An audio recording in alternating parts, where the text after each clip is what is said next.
আমি লতা বলতাছি। লতা, কেমন আছেন আপনি? ভালো আছেন লতা? হ্যাঁ, আল্লাহ দিলে ভালো আছি। আপনারা কেমন আছেন? মাশাআল্লাহ, অনেক ভালো আছি। লতা, কোথা থেকে বলতেছেন? আপনার দেশের বাড়ি কোথায়? আমার দেশের বাড়ি ঝিনাইদহ। আচ্ছা, কোথায় থাকেন এখন বর্তমানে আপনি? এখন আমি ঝিনাইদহই থাকি ভাইয়া। আচ্ছা, কে কে আছে আপনার ফ্যামিলিতে লতা? আমার বাবা আছে, মা আছে, সৎ মা আমার। আচ্ছা, তো লতা কি করেন আপনি এখন? এখন আমি এই যে কাজ করে খাই। আমার আচ্ছা, স্বামী নাই। তো আপনার বিয়ে শাদী হয়েছে না?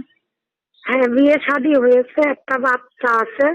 আমি এই জন্যই প্রতিবেদন ছাড়ছি। একটা মনের মানুষ যদি কেউ যদি আমার দায়িত্ব, আমার বাচ্চার দায়িত্ব নেয় জেনে শুনে, তো আমি তারে বিয়ে শাদী করে সংসার ধর্ম। আমার কোনো সমস্যা নাই, বয়স যদি একটু বেশি হয় তো আমার কোনো সমস্যা নাই। যদি আমার বাচ্চার আমার দায়িত্ব নেয় তো আমার কোনো সমস্যা নাই তাতে। আ- ঠিক আছে, তো আপনার এই ভিডিওটা অনলাইনে দর্শকদের মাঝে চলে যাবে। দর্শক ভাইরা কিভাবে যোগাযোগ করবে এখন? আমার নাম্বারে যোগাযোগ